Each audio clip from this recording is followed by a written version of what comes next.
It's three guys who combined to play 15 seasons in the National Football League trenches. Well, two guys. And Mackey, who didn't do shit. This is the OLine Committee. You haven't seen that new intro yet. No, that's sweet. Well, I mean, I saw it when I pulled up the last week's and just went through the first couple minutes because someone was like, dude, they did a new intro.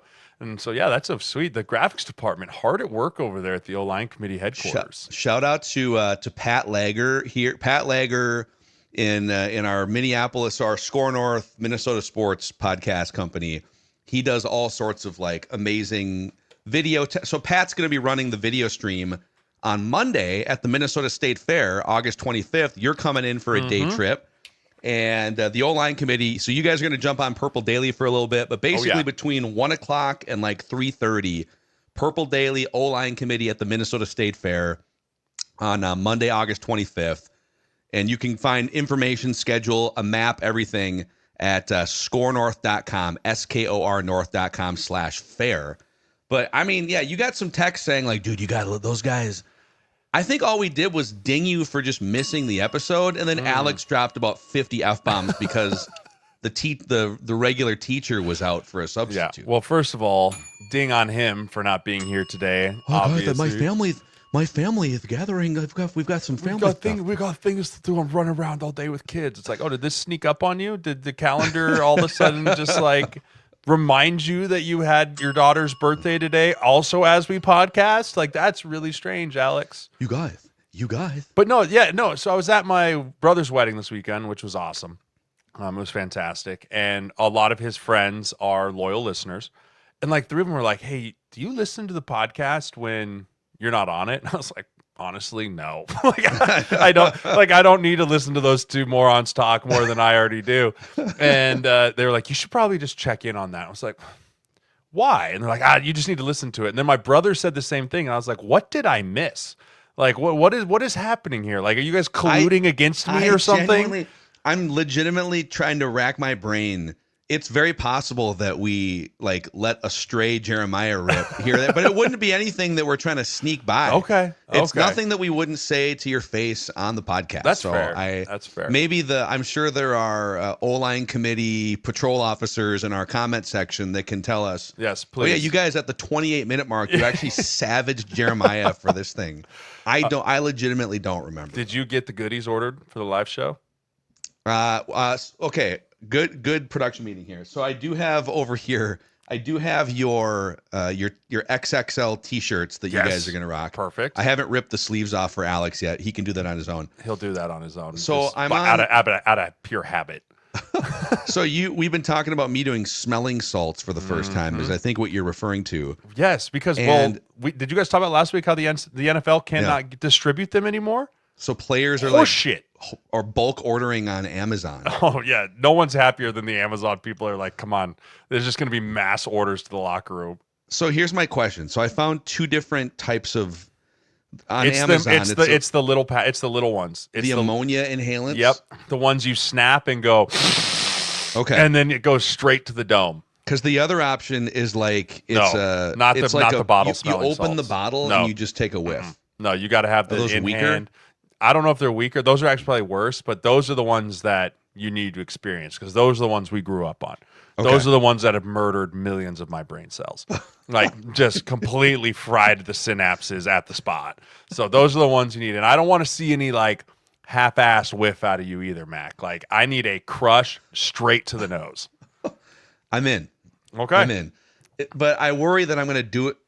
So nope, I don't. No. I'm in, but you won't do it wrong. It's smash, and you'll feel it break in your hands, and then immediate as close to your nose as humanly possible. Do you actually? I should save the. No, I'm going to save the dumb questions for like when I actually do it because I have a bajillion dumb questions. I'm getting flashbacks to the first time. I was way older than most people the first time I ever like did any sort of weed or any sort of like weed. God, age yourself more. Did you do the pots? Did you smoke the pots? The Mary J. The marijuanas. So we were me and my wife and some friends were in Las Vegas like, I don't know, 6 years ago. And we're having a good time, and our Uber driver drives by a dispensary and a couple people are like, hey, can we just like stop here real quick? And a couple of us want to, you're in Yeah. Vegas, When in you might as Rome. well have a good time, right? And somebody asked, like, Phil, you want anything? And I said, honest to God, I'm not against. I've been such a prude, I guess, in that regard my whole life. But yeah, like, we're in Vegas, so the guy at the counter, very helpful. And The barista. Is that what they call the weed barista? Yeah, the baristas. The THC barista. Yeah. And he said, one of these little vape pens will do you good. And so take this little vape pen, 2 tokes and chill. And especially for a first timer, 2 tokes and chill. I was like, all right. So we go outside and I take 2 tokes, but I have no idea what I'm doing. And so I did like 2 kind of, but I couldn't feel anything. And I was like, I don't even know if I did it right. Just for good measure, let me do like 2 or 3 more just to see. So I did 3 more. So I wind up doing, I find out 15 minutes later sitting in the Uber like, oh my God. I just don't want something terrible to happen to me while I'm ripping these smelling salts. Okay. The only thing, I mean, it's an immediate brain rush. I'm going to assume there'll be some tears. The eyes will water. But then afterwards, you'll feel the clarity. Like as long as you're prepared there. to be the Daniel Jones to my Anthony ready. Richardson for the State Fair show. I'm so ready. All. So you might fall in love with them like we did and just start ripping them before every podcast. Like it might become a normal, like right before, because it was before every series for us, right? So it might be you like, all right, boys, we're gonna hit the intro. Every series? I thought it was just before the game. Oh God, no, every series. One of the rookie O-linemen that wasn't dressed, their job was to have just handfuls of them for us, like it'd be like, hey, 3rd down, punt in the box, and so punt return in the box, and so we'd all get up and we'd be like, hey. And then you just walk around like candy, right? Like, oh, who wants one? Who wants one? And be like, oh, thank you. So at the end of the game, these are just like all over the ground. Just littered everywhere because you just throw them down. It's Gatorade cups. And it's just Gatorade cups, packets. seeds, and smelling salts. Some bloody tape. So I'm going to throw some mics at you. Who's the mic is back now that we are into actual football game season here. And then we'll go through some dumb football questions.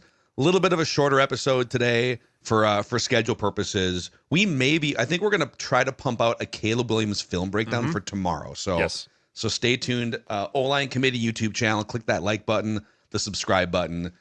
So let's start with the news that came down this morning here. The first mic is Daniel Jones named Colts starting quarterback over Anthony Richardson. Your thoughts?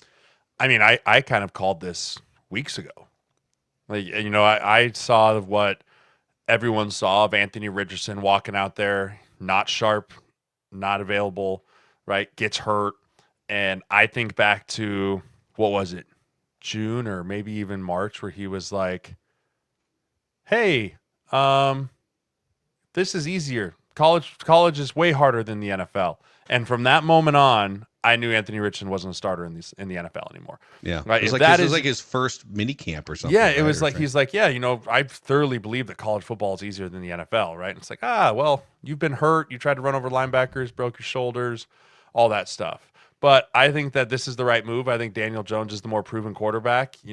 He's trying to save his job there as the head coach. Right, you want to go with the guy that's won a playoff game, that has kind of rode the roller coaster. And like I said, I think that with the weapons he has there and a run game to lean on in Jonathan Taylor, he could have a Sam Darnold type year for the Indianapolis Colts. Yeah, I'm kind of torn on this. I felt like, and maybe it's my Vikings homerism coming through, I kind of feel like the best play for Daniel Jones would have been a full year in the quarterback rehab school curriculum. Stay under the radar. Kevin O'Connell, you could make $15 million as a backup quarterback with the Vikings, and Daniel, I get it from an ego standpoint. The money was kind of comparable. I think Vikings were at like 13 or 14, and he winds up at 15 with the Colts, and the money was not the difference. It wasn't like 30 million or 10 million. He wanted the clearer path to a starting quarterback job. And so he's like, well, I'm probably not beating out J.J. McCarthy because they're riding with him for the first time. But Anthony Richardson is on thin ice. So he chose correctly for what he wanted, which was, I want to start again in the NFL as quick as possible. So we'll see how that works out. But my mind immediately went to the Anthony Richardson part of this, because to me, the Colts are a prime example of what happens when you, like, I used to play poker a lot. And anyone who played poker or blackjack or gambled, there's a phrase called chasing your losses, where you're having a bad day or you're losing money and people's instinct is I need to start betting more to chase my losses, and then it starts to spiral. And it feels to me like ever since Andrew Luck retired prematurely, the Colts have been like, okay, oh my God, we need a quarterback. And they went kind of year by year with your guy, Phillip Rivers, and they tried like Matt Ryan for a while. But we're picking 4th overall. We are desperate for a quarterback. We can totally fix the issues with Anthony Richardson. There needs to be a checklist for this type of desperation in the NFL, which is, okay, so you're gonna draft a quarterback here, maybe reach for a guy that was like a 50% completions guy in college. So let's go through. If you can answer the right way on these questions, you can draft Anthony Richardson. All right. First, is the quarterback good enough to be the 4th overall pick? And I would argue a guy that was like 55% completions in college and super raw and didn't start that much, very borderline. Okay. Is the coaching staff, is the roster good enough to support the quarterback if he's not that good? Okay, well, the Colts had some decent pieces, but you got a first-year head coach coming in. Are you going to be patient? And by patient, I mean not starting him right away week 1 rookie season if he's raw. And number 2, pulling the plug early on him, which they've done both those things, by the way.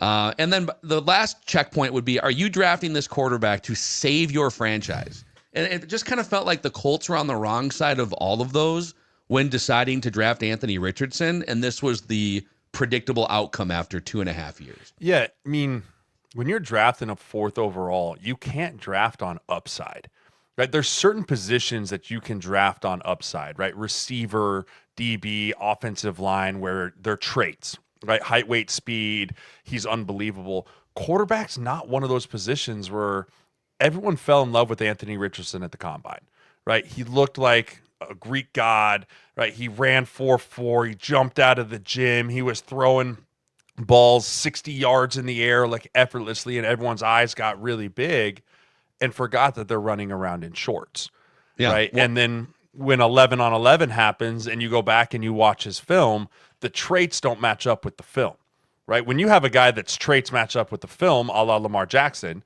right? And he's running around everywhere and he's throwing good balls and he's winning the Heisman. Like, that's where you draft on upside at 32 versus 4. Yeah. And when they reach for him at 4, you don't sit a guy that you take at 4. You do draft him to save your franchise, just like Caleb Williams and just like Bryce Young, just like JJ McCarthy. Like, you bring those guys in to start right away.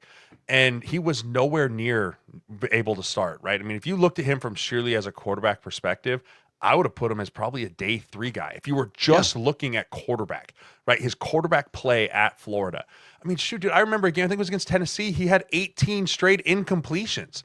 Like, you can't just think that it's going to be magically fixed when you go up to the next level because he's now in the NFL. And when you draft a guy like that as a first-year head coach, you kind of intertwine your fates with that guy and say, as he goes, I will go. And, you know, it's Steichen, right? Shane Steichen? Yeah. Right. Shane Steichen's going, okay, well, that didn't work out. I would like to keep my job as a head coach of one of 32 positions in this world. We need to make a change. And that's why I think Daniel Jones made the right decision in going there, because any player is always going to bet on their chance to play. Always. I understand like staying quarterback rehab school and that whole piece there, but no one's going to, if they have an option to go, place A is stay here, back up, make money, probably not play unless the starter gets hurt, or place B is I think I can beat out the starter that is there right now because I'm better than him. I'm going to place B every single time because you just never know the next opportunity you're going to get to be a starter in this league. Yeah, and I hope it works out. I know you've been kind of the Daniel Jones stan of the OLine committee here, and seems like a good dude. He's talented. Obviously, teams see tools, and I legitimately hope it works out for him. I am rooting for him. Back to like you mentioned the concept of the traits or the measurables matching the film. So we did a film breakdown of Anthony Richardson early last season. I can't remember what week it was, but he made one of the craziest throws of any quarterback all year. It was like week 2. It was like pressure in his face, back foot. I think it was 70 or 73 yards in the air on a dime for one of the craziest. And people saw that play and they were like, yes, That right there is why you draft Anthony Richardson 4th overall. That right there. Right? So, okay, awesome play. But how many plays over the course of a full season in the NFL are you going to be dropping back, pressure in your face, back foot, throwing a dot to somebody 70 yards down the field? Like, the pulse of NFL offenses is 6 yards, 5 yards, 15 yards. It's those, and for quarterbacks, it's the intermediate throws. So while everyone's salivated over the measurable throw, like, oh my God, he's the only quarterback in the league that can make that one pass, and that's probably true, I go and look at, all right, cool. So the heartbeat of your passing game is that intermediate, like 10 to 19 yards in the air, where it's 3rd and 7, and you got to hit that dude on a slant or whatever, a mesh concept or something. And Anthony Richardson on those throws, medium depth throws last year, 46%. Yeah.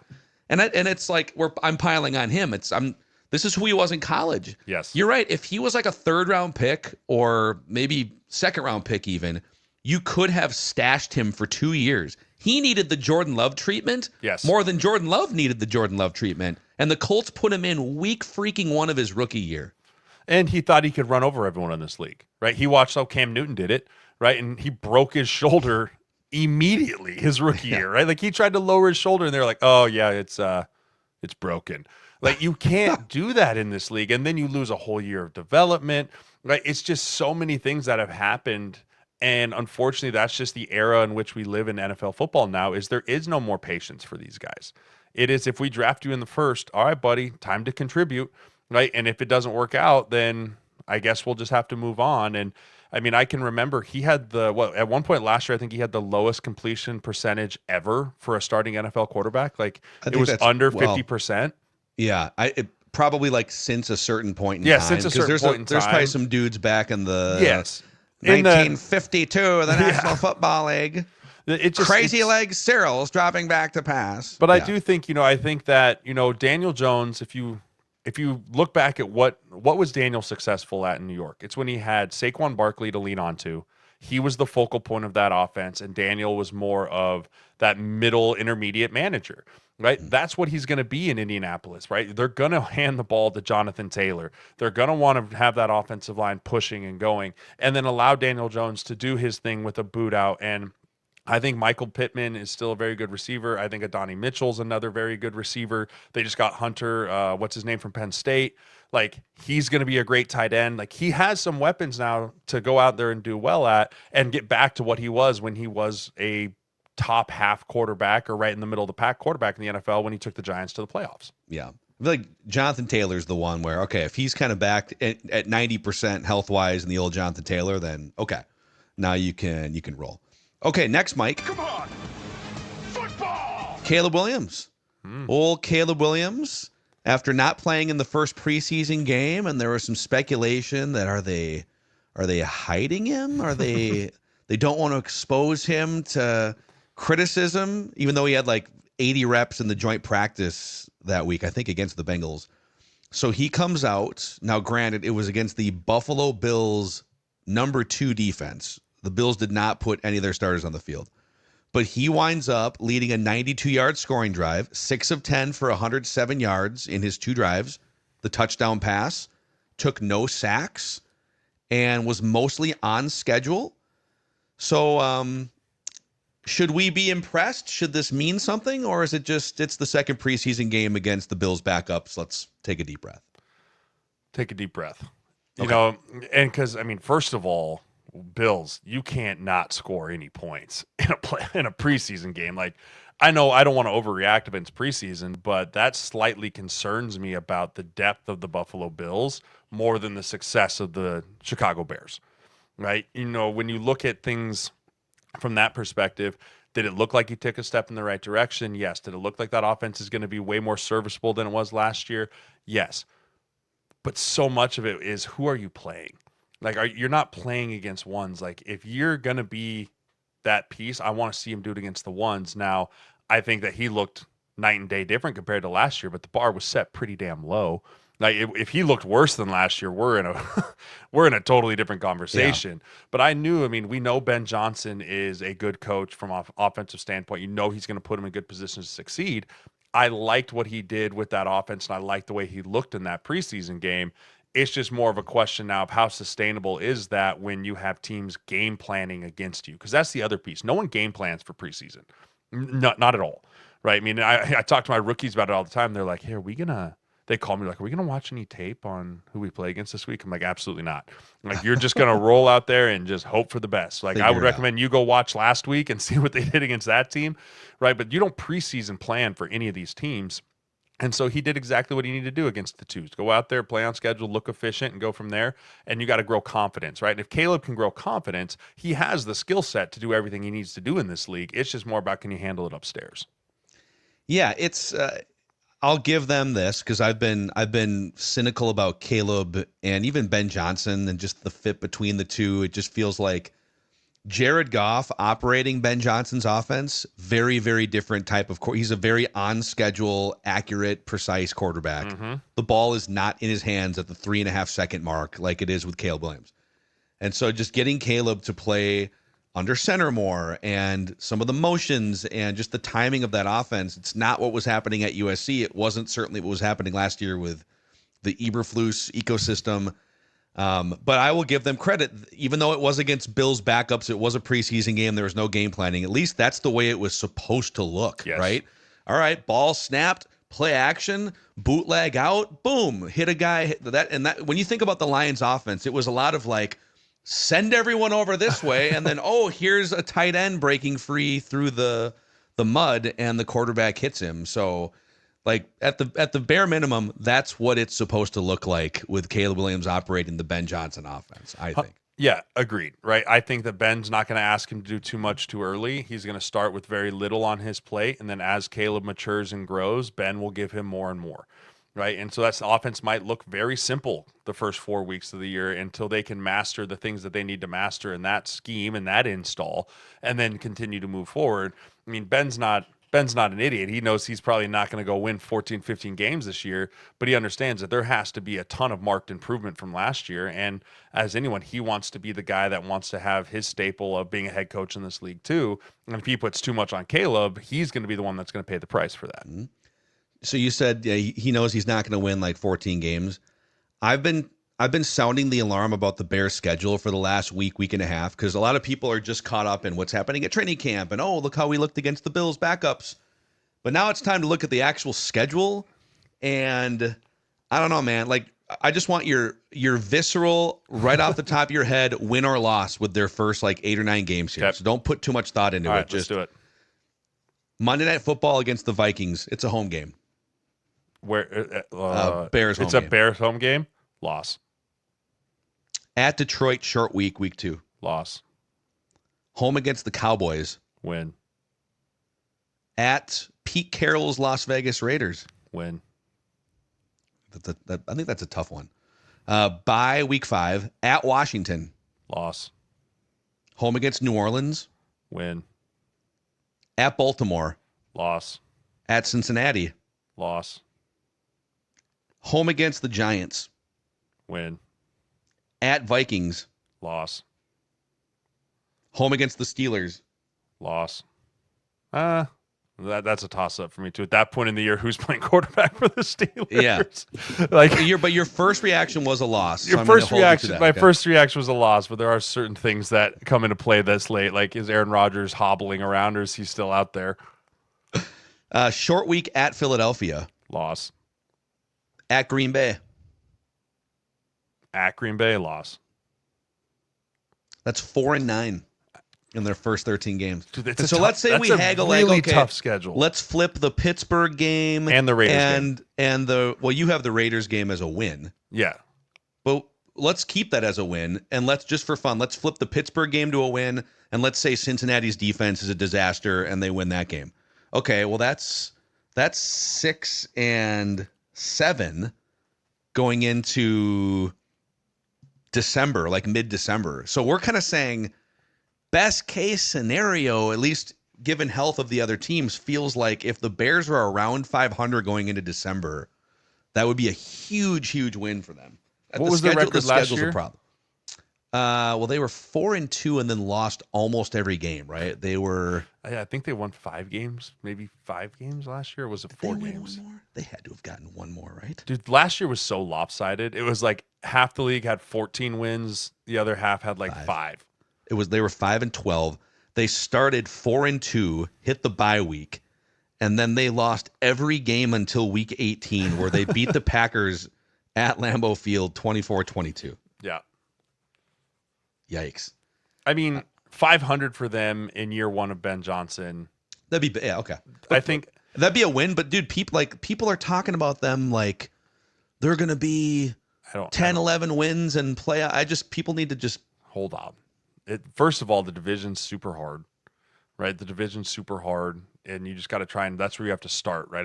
When you're a player, you first look at, okay, we have to beat our divisional opponents, right? There's 6 games right there. Probably 2-4 in division, if not 1-5, right? I mean, I will say this: it's hard to win in Soldier Field. It is. Like it's a tough place to play. And McCarthy's playing his first ever. Yep, and so that first game could be a little bit more of a dogfight. I think roster for roster, the Vikings are better, which is why I look at that as an L. But it's one of those things too where the Vikings aren't really going to know what to game plan for. Yes, you'll look at Detroit and what Detroit's offense did last year, and you'll look at the preseason film, but Ben Johnson also knows how to beat the Vikings. Right? Ben Johnson did a clinic tape on how to beat the Brian Flores defense with the Lions last year. So he knows where the underbelly of that thing is too. What will he have geared up? There's just a lot going on, but I just think so much is dependent on if Caleb Williams can get his shit together or not. Yeah.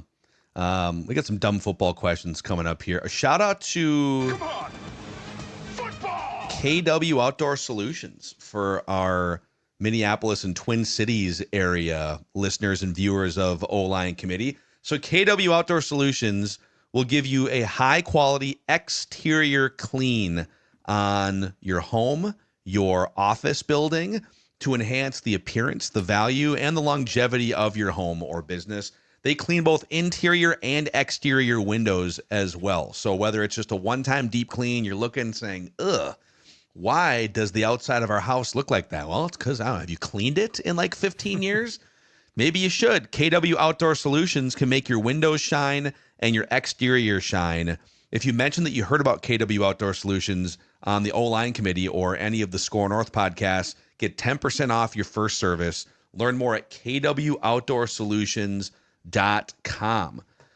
Okay, I have one more mic for you, and then we can do some dumb football questions here. So the Bengals are the mic. And they are very obviously trying to find a solution to their early season woes the last few years by just playing Joe Burrow and company a ton of snaps. At one point, he was running backwards 20 yards, getting sacked. They did move the ball, and they have scored a bunch of points, the first-team offense for the Bengals in the preseason. But the Bengals are the mic, and my question is this strategy of just playing them more in the preseason going to help them not start 0-2 or 0-3, in your opinion? It should. I think Zac Taylor's a smart person and goes, hey, definition of insanity. He's doing the same thing over and over again, hoping for a different result. It's been really, really bad starts the last 2 years, and he can't afford that because now when you set yourself on the 8 ball in a division with Baltimore in it, you're going to set yourself up for playing from behind all year long. Right, chasing the Baltimore Ravens or chasing the Pittsburgh Steelers, right? Trying to figure out, hey, how are we third in our division already and it's week 4? Yeah. Right? You just more football. Sorry. No, I hit that on accident. That's a ding. But I think that this is a good strategy by them is to try and figure out like, hey, we have to hit the ground running. Like we understand that, especially with the state that our defense is in. Right, offense, you don't have 2 weeks to get in rhythm together. We have to come out firing knowing we need to score 30 in week 1 to give ourselves a chance to win while some of our young players on defense hopefully grow into their own. We can try and get Trey Hendrickson back, right? Like trying to figure out some of that. This is 100% what Zac Taylor had to do with the Bengals, or else they're staring the exact same thing of starting 1-4 again going into October. Like, what the hell just happened? Yeah. You bring up Trey Hendrickson, by the way. Did you watch much of the broadcast last night? Not really. Dude, it's kind of wild. So he's been in camp. He's holding in essentially. Yes. And he's just and I'm fine with him. Hey, if he wants to bring it public too, just so people know like what's happening. So he talked to Laura Rutledge, not on camera, but off to the side before the game. And she said, yeah, I just talked to Trey Hendrickson, and, he's been here. He's hanging out with his teammates on the sideline. He's been at practice. He's not participating. But he said the team and his agency have agreed on the number of years on the average annual value. So they're in lockstep on like it should be a 5-year contract or a 4-year contract for $40 million a year, whatever it is. He goes, it's the guaranteed money that is the holdup. Trey Hendrickson, and he's just like super frontal and open about it. But if you're the Bengals, and same with the Cowboys and Micah Parsons, what are you doing? Don't you just, I know they're worried because he's 31 years old, but don't you just sign him and figure out your cap situation in like 2 years if it's a train wreck? Just give Joe Burrow an awesome edge rusher so that defense can be a little better than 32nd in the league, right? Yes, 100%, Mac. I mean, you're on the line, and I mean, there's obviously negotiation tactics, and him and his agent are probably like, yeah, go on the broadcast and just broadcast it to the world that we are the ones driving this. Like, we're all set. We're just waiting for them to sign off on one more thing, right? But I can pretty confidently say, Kate Blackburn has already been on the hot seat with the Shamar Stewart thing. Like, she doesn't want to feel like the Bengals can just get ramroded, right? Like, she doesn't want to set the precedent that every player that goes to fight with the Bengals is going to win, right? And so when I look at it from that standpoint, she's probably just looking for a little bit of concession from Trey Hendrickson and his team so that she can feel a little bit like we got to win. We got a little bit of a win here because his guaranteed money is 10 million or 5 million or 4 million or whatever it is less than what he put on the table and said, we'll sign for no less. And if they can get anything less than that, then, hey, we got to win. Like, we got to win here. But I don't know, man. It's one of those things where you just got to get him on the field. You just got to get that dude on the field. Yeah. You need him and Shamar Stewart to be your two edge rushers, to go out there and get to the quarterback and give Joe Burrow a little bit of breathing room, and so they don't have to score 34 points every game. It's just weird to me how teams perceive risk sometimes. And I'll lump the Cowboys. It's the same conversation with the Cowboys, although I think the Bengals have a better quarterback than the Cowboys. Dak's a really good quarterback. Joe Burrow, I think, is totally going to go down as a Hall of Famer. But in both cases, you've got, when everyone's healthy, really good quarterbacks. They can score points. You can put up 30 points if needed. And it's defense that's a problem. And the team is viewing it as a risk to give this one defensive player too much of your resources going forward, because if you do that and then they get hurt or whatever, and now you can't, or maybe you're giving too much a percentage of the money to one player and you have to build a 53, and they're viewing it as risky. And I kind of view it the other way, which is it would be risky to not give Joe Burrow 2 or 3 more years of a Trey Hendrickson while he still has T. Higgins and Jamar Chase.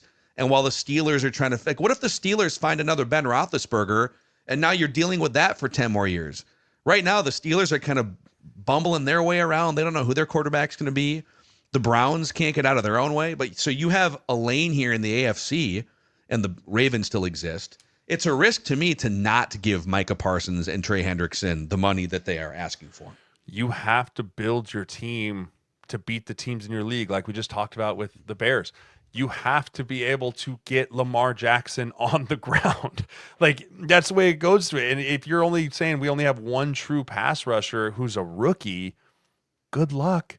Yeah. Like, good luck trying to get Lamar Jackson on the ground. He's the guy. I mean, those games last year were shootouts. Both times, shootouts with the Bengals. If you can just get one more stop because you have an edge rusher that can put pressure on a quarterback and force an interception or force a sack fumble or whatever it is, that's worth the money you pay him. And I'm with you too. I mean, guaranteed money is guaranteed money, but there's creative ways to kick the can down the road. And like you said, when you pay 44% of your cap to 3 offensive players, that's more risky than giving Trey Hendrickson the guaranteed money. Yeah, I completely think that was more of the risky move of getting T. Higgins that money instead of Trey Hendrickson, but that's why I'm the agent and they're the front office and they're the big bucks on that piece. Yeah. I almost wish I sided with the organization so that you and I could fight about this and it might make for more entertainment, but the only person that's siding with the organization is the other 31 owners. Yeah, I know. And they're probably colluding because the NFLPA is up in an absolute dumpster fire right now, even more than it was a few weeks ago. So All right, we got time for one, maybe two dumb football questions here. Come on. Football. Let's see here. And we'll get to a bunch of them on Monday at the fair. Can't wait. And people are we're gonna have an open mic for anyone in the crowd that wants to ask a dumb football question too. But so Steven's Guitar Covers chimes in again here and asks, dumb football question for Agent Jeremiah. What is the dynamic between an agent and a player when the player suffers a serious injury? So like Rondale Moore tore his knee the other week. Does the agent provide positive PR and encouragement? Like what do you do as an agent when a player gets inevitably injured? Yeah, that's a great question. I'm actually dealing with some of that right now. The number one thing that an agent becomes when a player gets injured is that player's personal advocate. Because no matter what the team says to them, no matter how much they are convinced that the team loves them and the coaches love them and the staff loves them and the organization has been so great to them, at the end of the day, the bottom line is pay the player the least amount that we have to pay him, get him on IR, put someone else on the roster, the train moves forward. Yeah. And so the agent's number one job is to protect the player from the team. And that includes the team doctors. That includes the AT. That includes the GM that will put any type of pressure one way or the other on the player. And our job is to calm the player, help him understand what the next steps are, right? Hey, we're going to go get a second opinion because that's in our collectively bargained rights. We're going to exercise that right, get you away from the team, go to a completely unbiased doc and have them tell us what they think is the obvious or not obvious things that are going on. See if the Bengals docs missed anything, either intentionally, not intentionally, or the Vikings docs or whoever, like whatever the team is, right? You have to then say, okay, we're going to get them away. Doc, what do you see from your own eyes without reading any report from this team? What do you see? And what's great and what the NFLPA did a great job is that the organization that the player's on has to respect the second opinion. They don't get to push back and go, no, that guy's wrong. Like our doc is right. Like you have to respect the second opinion. And so then from there, it's helping coordinate travel. It's helping coordinate surgery, right? Another kind of unknown thing that the public doesn't know is you should never allow your player to have surgery by the team physician, right? Because the team physician has so many more protections against him if he botches the surgery for whatever reason and that player can't play anymore. You can't go after that doc for malpractice, right? So you want to get, okay, he's going to go get his surgery done elsewhere, and then where is he rehabbing? So you really become this coordinator with the team and with the other surgeon and with the other second opinion and with your player, and you really just kind of have to walk them through and make sure they understand everything that's going on.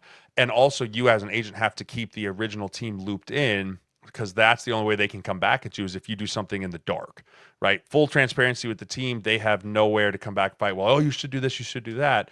But a lot of it is just protecting the player in that realm and helping prepare him. It's like, hey, maybe you want to go on IR and get this done and get this surgery fixed. If it's not like a super major injury that's like maybe you can play through, right? And explaining to them like, hey, the coaches and the GMs might put a little pressure on you and be like, hey, you were going to be our starter, man. Like you shouldn't have that surgery. You should rehab and come back, when there's no guarantees for any of that. And that puts a really hard place on a player that wants to play and wants to be there. But, I've had a couple clients that have told me like, hey, Jeremiah, there might be a time where you have to save me from myself. Yeah. Right. Like you have to be the voice of reason of, hey, I'm looking out for years 7 and 8 in your career, not necessarily this year that we're on right now, because we could jeopardize that if we make the wrong decision.